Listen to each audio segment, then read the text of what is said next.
Girl, if I give you more, what would you do with all that? You got the keys to the house and cars, but you ain't bother with that.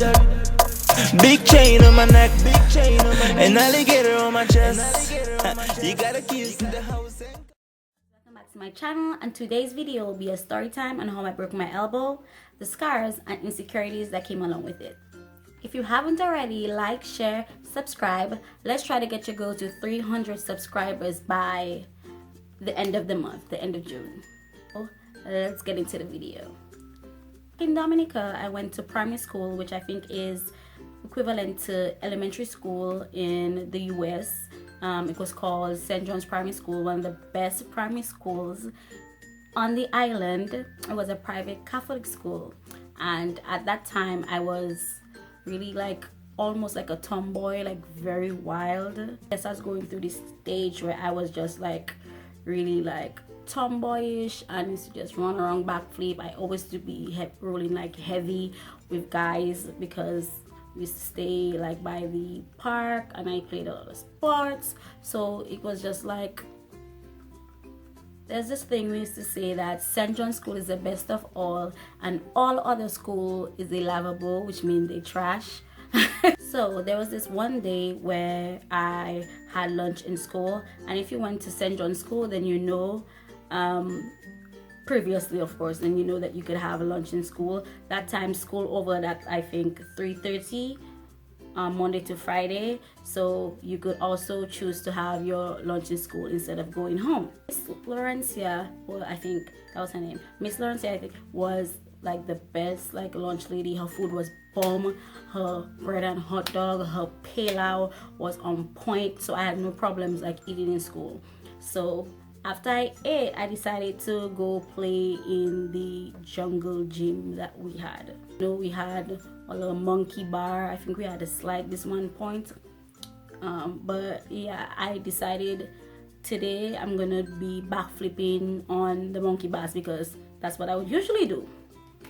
So it used to rain a lot, well, obviously in the Caribbean when we have severe rain. So they used to put this little board to cover the puddles that was underneath the monkey bar, and your girl was already shorter than usual, so I used it to my advantage to hop up and do my backflips and stunts. Was enjoying myself, waiting for lunch to be over so all my other friends can come back and we can continue school. So while I was backflipping, I think I sort of lost grip and I fell down hard.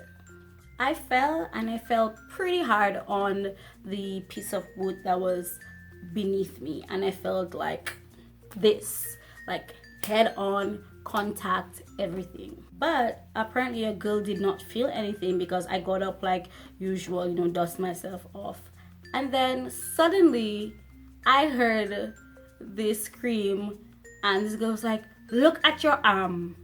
So I'm like, what? She was like, "Your arm." And when I looked down, my hand is this hand. Obviously I didn't say that. My left arm was this, well, not like this, but it was, I inserted a picture how it was. So my arm was literally to the side. So I guess I was in shock because I did not feel anything, and that girl ran and called the closest teacher she could find because she was freaking out, and I was still just really confused as to why my arm looking like this. She went and got the closest teacher by, which was a family friend of ours, and everyone was just freaking out and trying to figure out what to do while I was still standing there confused, not probably in shock. I wasn't feeling anything. It wasn't hurting. I was just oh, my arm is to the side, shit. The first thing I thought about is what my mother gonna do.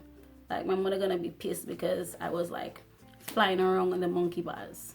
Not that she sent me school for, she sent me school to learn, and I'm on the monkey bars acting a fool. Upon her freaking out, she saw someone, a parent that was outside the gate. He came to check on his son, I think, and she was like, "We have to go to the hospital, like we need to go to Roseville Hospital like right now, like you can't wait an ambulance, none of that, like we need to leave like right now. And they took me and they put me in the little van, which was like a 2-seater, and we were set to take off. So we drove on the front street from the school, Market Street in Portsmouth, and while we were gonna drive to go to the hospital, they saw my sister and she just like slowed down a little bit because my sister at that time was going PSS. Just slowed down and she was like, hey, tell your mother we're bringing your sister to the hospital, she broke her arm, and just like drove off like that quickly. And I just remember my sister was like, huh? I can't remember anything like from the drive up, but I just know I still wasn't in pain. And when I arrived, they admitted me to the hospital and I had to wait on the doctor. But I had to get an x-ray and I was like super scared because even though I had like injuries before, that was my first like break of a bone. I just remember doing all these tests and me putting my hand on the little cold thing, I guess, to take the x-ray and stuff. And I was just concerned like when my mom was gonna be here, like she's probably gonna be mad. Let me tell you, my mom got there so quickly. She got there so quickly. It's one thing my mother don't do is play with her kids. She got there so quickly, and when they was giving the results, it was like, yeah, she broke her elbow and yada yada yada, and I'm gonna need a cast and I'm not gonna have to go to school for some time. And your girl was just like, yes. Age really excited for like two things: that you're gonna miss some days or weeks of school, for one, and for two, I was in Roseau. That means I close to KFC because Portsmouth did not have KFC at that time, and all I could think about is that I'm gonna get some popcorn chicken for my lunch with some corn and a Reds drink, or probably like a kid's meal or something. I was just excited that I was closer to KFC. So of course I missed some school. I got like a cast on when I went back. Like all my friends signed it, but I was still up to date because the principal at that time gave my mom some like learning stuff for me to watch on DVD. That's to show you how long ago it was, to watch on DVD so I can like still keep up when I come back to school. But it was when I removed the cast and growing up was the hardest thing for me. So I had I think 17 stitches from my broken elbow, and I had a big scar, and it's still there to this day. It's not going away. But I was very insecure about this scar, let me tell you. I remember thinking like, this scar is so ugly, like to the point where I would not put my hands like straight down, and my hands still can't go like fully straight compared to this one because there's still I think an iron in my hand, so my hand is still not straight. I still feel to this day like if it's super cold, which is where I live, my elbow will start to hurt me. So it's like it still plays a big part in my life. I remember being like very insecure and thought like this scar is like super ugly, and of course I didn't tell anyone. I just used to like have my hand like this a lot, or walk like this, like without my hand being like super straight, just like walk like this so it doesn't show. What like my scar looks like. So this is how it is. So I always used to try to keep my hand like flexed so it wouldn't look so horrible. So yeah, so I was very insecure about this right here growing up. And to be honest, I can't remember when I decided like screw it and it's part of me. I think I just grew out of it and started like enjoying life. I had to like grow up really and realize like this scar does not define my past. And I was just young and really just like, this was like my first freak like scar that I have, even though like I have like a way lot more scars because I was just like a crazy child. But I just had to realize that my scars does not define me. So who gives like a hell what anyone says or think about it? Not to be like cliche or anything, but really time heals like all wounds. Like this is beautiful. I have a story walking with me. Well, I have a lot of stories, but this one was like probably my biggest one. walking with me all throughout my life, and I just had to know, like, these scars, they are nothing. So I just absent-mindedly just started, like, I guess, walking with my arms straight, and I'm pretty sure no one noticed that my scar, or that I used to walk like with my hand like a little bit upright instead of having it flex and look weird, because the skin used to look like super awkward. I'm sure no one noticed. Parents didn't know that I was feeling any type of way about my scar, of course, and it was just like all in my head in like a regular regular time. Everyone got scars, especially if you have a wild childhood like myself.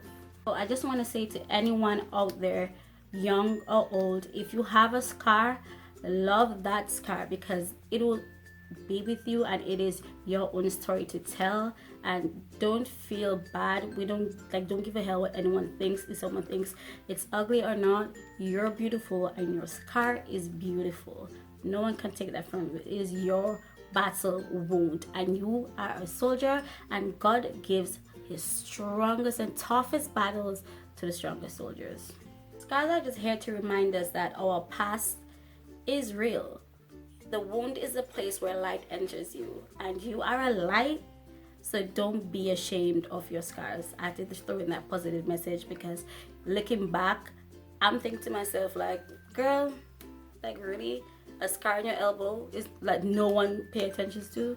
Like, why are you insecure about that? But yeah, things happen, you grow up, life happens, and then you move on.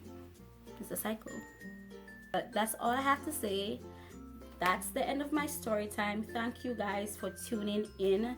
Please leave a comment of any scar that you have and how you got over it. If you have any insecurities about it, just put hashtags my scar is beautiful.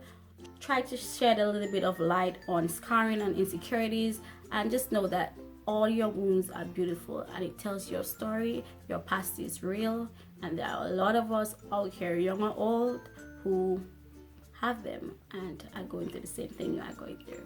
All that I have. I'll see you on my next video. If you haven't already, check out my previous videos that I have. I'll put it down in the description box. Let's try to get your girl to 300 subscribers. I got the views. Let's get your girl to 300 subscribers. Love you guys.